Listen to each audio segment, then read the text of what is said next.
हाँ, तो देखो अभी चैप्टर 4 आपकी जो कार्यपालिका है एग्जीक्यूटिव, उसका टेस्ट है। बहुत ही प्यारा सा चैप्टर है और बहुत टॉप लेवल के मैंने क्वेश्चन डीपली बना दिए आपके। अगर ईमानदारी से इनको भी कर दिया तो बहुत अच्छे क्वेश्चन है। और फिर वही रोजाना वाले सेम सिस्टम, आपको मैसेज करना है कि क्या आपके मार्क्स किस हिसाब से आ रहे हैं। और जो भी रॉन्ग होता है ना उसका छुपाना नहीं है कि ठीक है देख के कर लिया, देख के नहीं करना, फिर से रीटेस्ट देना। और एग्ज़ाम आने से पहले कम से कम सभी स्टूडेंट को 2 से 3 बार रीटेस्ट देना ही देना है, ठीक है। तो चाहे एक बार पूरे चैप्टर पढ़ लो फिर टेस्ट दे देना। फर्स्ट क्वेश्चन, देश की कार्यपालिका इन एग्जीक्यूटिव कंट्री, उसका मतलब क्या कैसे बनता है, वो किन से मिलके बनता है देश की कार्यपालिका। फर्स्ट ऑप्शन राज्यपाल प्लस चीफ मिनिस्टर प्लस मंत्रिपरिषद, यानी कि गवर्नर, मुख्यमंत्री और मंत्रिपरिषद कैबिनेट, इन 3 से। या फिर राष्ट्रपति प्लस प्राइम मिनिस्टर प्लस मंत्रिपरिषद, यानी कि प्रेसिडेंट और पीएम और कैबिनेट, या फिर राष्ट्रपति या फिर प्रधानमंत्री। 4 ऑप्शन आपके सामने और सबको पता है कि एग्जीक्यूटिव कंट्री की बात की जाए, नॉट स्टेट की, तो उसके अंदर राष्ट्रपति जी और प्राइम मिनिस्टर प्रधानमंत्री और मंत्रिपरिषद यानी cabinet. B is the right answer. Question number second, राज्य की कार्यपालिका, ये तो स्टेट की कंट्री की थी, अब सेकंड है राज्य की कार्यपालिका, एग्जीक्यूटिव ऑफ स्टेट्स। इसके अंदर भी वही 4 ऑप्शन जो ऊपर दे रखे हैं, सेम वैसे ही बताना है। तो सबको पता है कि उसमें राष्ट्रपति, प्रधानमंत्री और मंत्रिपरिषद हुआ था। इसके अंदर है राज्यपाल, मुख्यमंत्री और मंत्रिपरिषद, यानी कि गवर्नर, सीएम और कैबिनेट, ये होता है स्टेट के अंदर। तो यानी कि A is the right answer second में, ठीक है। क्वेश्चन नंबर 3, जो लोग रोज़ रोज़ के प्रशासन के लिए उत्तरदायी होते हैं उन्हें कहते हैं, those responsible for day to day administration are called. 4 option, स्थायी कार्यपालिका यानी परमानेंट एग्जीक्यूटिव, या फिर अस्थायी यानी कि टेम्पररी एग्जीक्यूटिव, या फिर राजनीतिक यानी कि पॉलिटिकल एग्जीक्यूटिव, या फिर इन तीनों में से कोई नहीं। 4 ऑप्शन आपके सामने। तो सब जानते हो डे टू डे काम करते हैं, रोज़ाना जो होते हैं वो परमानेंट होते हैं यानी स्थायी होते हैं। तो क्वेश्चन नंबर 3 में A is the right answer. Question number 4, सरकार के प्रधान यानी कि जो हेड होता है वो और उनके मंत्रियों को क्या कहते हैं। The heads of government and their ministers are called. वही वापस 4 ऑप्शन जो थर्ड में थे, स्थायी कार्यपालिका परमानेंट कहते हैं क्या, या स्थायी कार्यपालिका कहते हैं, या फिर राजनीतिक पॉलिटिकल एग्जीक्यूटिव, या फिर टेम्पररी, या फिर इनमें से कोई नहीं। तीनों में से बताना है कौन सी एग्जीक्यूटिव कहते हैं, जो सरकार के जो गवर्नमेंट के हेड होते हैं प्लस मिनिस्टर्स को मिला के। तो ये भी सबको बहुत अच्छे से करवा रखा है, यानी कि जो गवर्नमेंट के होते हैं वो राजनीतिक कार्यपालिका यानी पॉलिटिकल एग्जीक्यूटिव, यानी C is the right answer. Question number 5, कार्यपालिका मुख्यतया कितने प्रकार की होती है, ठीक है। यानी कि how many types of executive, 4 यानी कि 4, 1 यानी कि 1, 5 या फिर 3, कितने तरह की होती है एग्जीक्यूटिव, ये भी बहुत अच्छे से अपने कर रखा है। तो मुख्यतया 3 प्रकार की होती है, यानी कि C is the right, sorry D is the right answer, C नहीं है, D is the right answer होगा आपका, ठीक है। क्वेश्चन नंबर 6 में, अर्ध अध्यक्षात्मक कार्यपालिका में देश का प्रधान होता है, हेड ऑफ द कंट्री, या यहाँ पर कंट्री का मतलब स्टेट है, ठीक है। ऑफ सेमी प्रेसिडेंटल सिस्टम, किस जो होता है वो उसका मैन वो हेड कौन होता है, प्रधान कौन होता है, कहाँ पर, किस सिस्टम में, सेमी प्रेसिडेंटियल सिस्टम में, यानी कि अर्ध अध्यक्षात्मक कार्यपालिका में। तो ऑप्शन 4 है प्राइम मिनिस्टर यानी प्रधानमंत्री, प्रेसिडेंट यानी राष्ट्रपति, गवर्नर यानी राज्यपाल, चीफ मिनिस्टर यानी मुख्यमंत्री। ये भी सबको पता है, प्रेसिडेंट होता है यानी कि राष्ट्रपति होता है। तो B is the right answer छठे में। 7वां, संसदीय कार्यपालिका में देश का प्रधान होता है, head of the state, state का मतलब कंट्री है, इन पार्लियामेंट्री सिस्टम। तो वो तो था सेमी प्रेसिडेंशियल सिस्टम, ये पार्लियामेंट्री यानी कि संसदीय। तो इसके अंदर भी वापस वही 4 ऑप्शन काम में लेना है आपको और इसका आंसर आपको बताना है। तो यहाँ पर हो जाएगा A is the right answer, यानी कि प्राइम मिनिस्टर होता है, ठीक, क्योंकि संसदीय जो कार्यपालिका होती है ना उसके अंदर प्राइम मिनिस्टर देश का प्रधान होता है, ठीक है। चलो 8वां, राष्ट्रपति को सहायता और सलाह देने के लिए एक मंत्रिपरिषद होगी जिसका प्रधान प्रधानमंत्री होगा। ये किस आर्टिकल में बात लिखी हुई, किस अनुच्छेद में लिखी हुई है। There shall be council of ministers with the prime minister at the head to advise the president who shall in the exercise of his functions in which article. कौन से आर्टिकल में बात लिखी हुई, 43, 199 या 74 का फर्स्ट में, या फिर 78 के फर्स्ट में। बिल्कुल सही, सबने ठीक बताया होगा, 74 के फर्स्ट में, यानी कि C is the right answer. Question number 9 देखो, संसदात्मक व्यवस्था निम्न में से किस देश में है।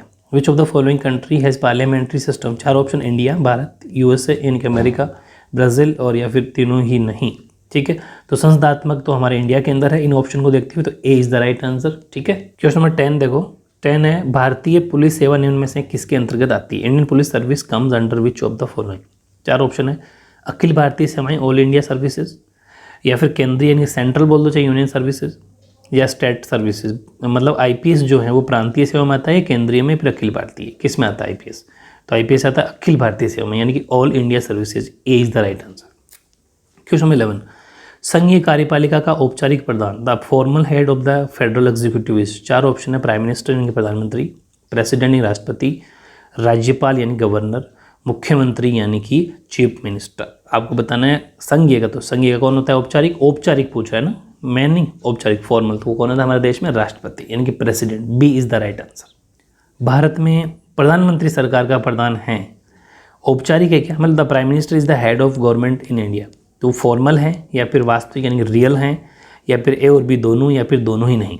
तो बिल्कुल सही है। देखो राष्ट्रपति तो होता है फॉर्मल यानी कि औपचारिक, लेकिन प्रधानमंत्री होता है रियल यानी वास्तविक, ठीक है। तो 12 में हो जाएगा, B is the right answer.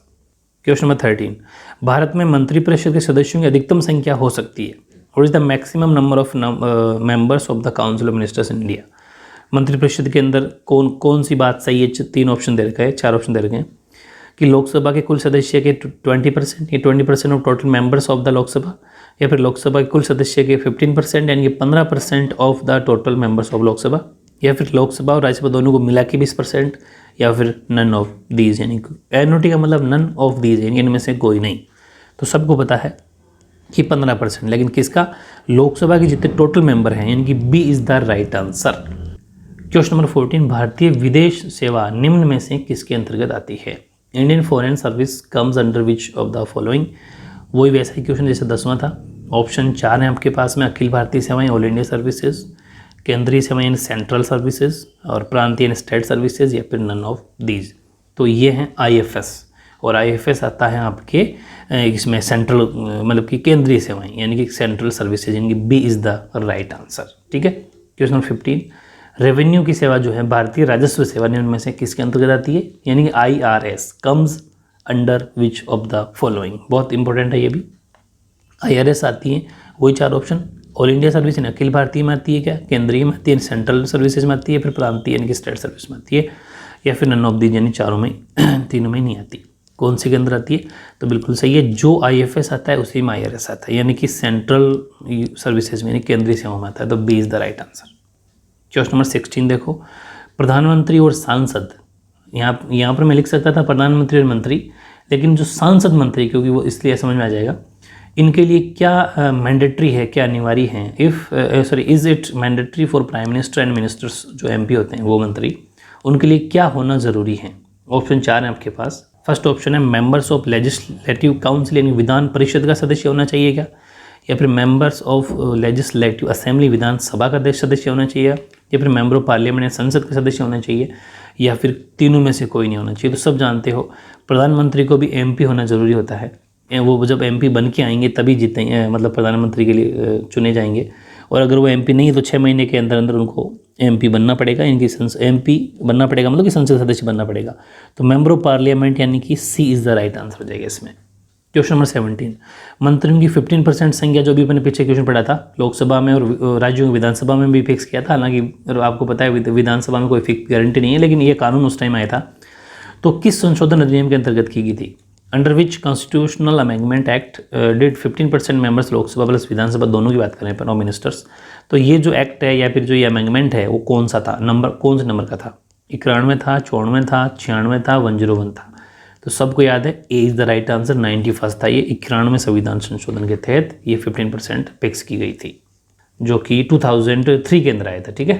Question number 18 देखो, पॉकेट वीटो की जो शक्ति है एक विशेषाधिकार है, वैसे तो ये किसके पास में? Who was the privilege of pocket veto? ये पॉकेट वीटो मैंने आपको बताया था, JB विशेषाधिकारी बोलते हैं इसको हिंदी में। 4 ऑप्शन है, प्रधानमंत्री के पास है क्या, या फिर मुख्यमंत्री, चीफ मिनिस्टर, CM का मतलब मुख्यमंत्री। अब आप थोड़े बहुत हिंदी वाले भी CM PM ये भी समझ लिया करो, ठीक है। वैसे सुनाता होगा आपके गवर्नर यानी कि राज्यपाल, और राष्ट्रपति यानी कि प्रेसिडेंट। 4 ऑप्शन आपके पास में, सबको पता है पॉकेट वीटो यानी कि JB विशेषाधिकार राष्ट्रपति जी के पास होता है। 18 में D is the right answer. Question number 19, भारतीय वन सेवा, इसको कब जोड़ा गया था, मतलब ये कब इसका एग्जिस्टेंस हुआ था? When did the Indian forest service, ठीक है। वो देखो, वो फॉरेन सर्विस थी, ये फॉरेस्ट सर्विस है, IFS। हालांकि बोला तो इसको भी IFS आता है, लेकिन ये फॉरेस्ट सर्विस है।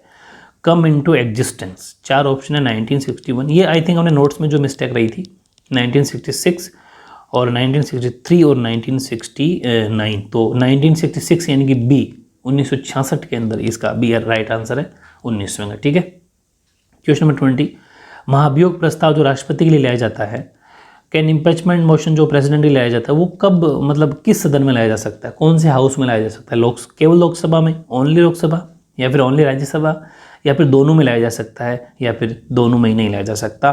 तो मैंने कहा था इम्पीचमेंट यानी कि इम्पीचमेंट मोशन जो होता है, राष्ट्रपति जो महाभियोग प्रस्ताव होता है, वो दोनों सदनों में लाया जा सकता है, लोकसभा और राज्यसभा दोनों के अंदर। लेकिन हाँ, ये कुछ कंपलसरी रूल है कि प्रेसिडेंट साहब को, राष्ट्रपति जी को 14 डेज पहले उनको इस चीज़ को अवगत कराना पड़ेगा, उनको इन्फॉर्मेशन देनी पड़ेगी कि हम आपके लिए आपके खिलाफ महाभियोग प्रस्ताव या फिर इम्पीचमेंट मोशन लेके आ रहे हैं। ठीक है। बाकी तो सी इज़ द राइट आंसर 20 के अंदर। क्वेश्चन नंबर 21, मंत्रिपरिषद तभी अस्तित्व में आती हैं जब the council of ministers comes in existence only when, 4 option है।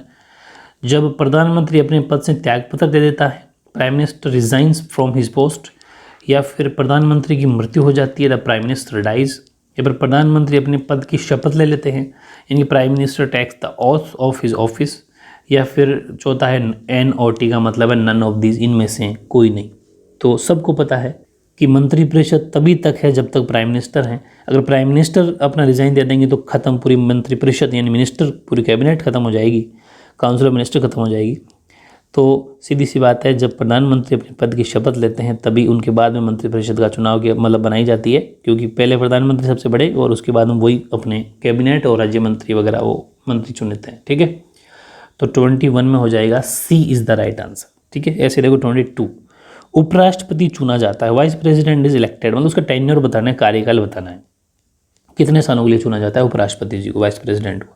6 साल के लिए, 5 साल के लिए, 4 साल के लिए और 7 साल के लिए। ऑप्शन 4 हैं, सबको पता है। उपराष्ट्रपति यानी वाइस प्रेसिडेंट 5 साल के लिए चुना जाता है, 5 ईयर्स। राज्यसभा के जो अध्यक्ष होते हैं, राज्यसभा होते हैं चेयरमैन, उनको 6 साल होता है, बाकी सबका 5 साल। तो 22 के अंदर B is the right answer.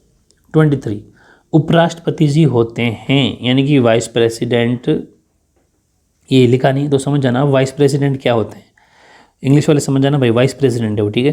तो वो क्या होते हैं, वो लोकसभा के सभापति होते हैं क्या, यानी कि चेयरमैन ऑफ लोकसभा, या फिर वो राज्यसभा के पदेन अध्यक्ष होते हैं, ex officio chairman of Rajya Sabha, या फिर वो लोकसभा के होते हैं, ex officio chairman of Lok Sabha. तो सबको पता है उपराष्ट्रपति जी हमेशा ex officio chairman of Rajya Sabha यानी कि राज्यसभा का पदेन अध्यक्ष होते हैं, यानी कि B is the right answer 23 में।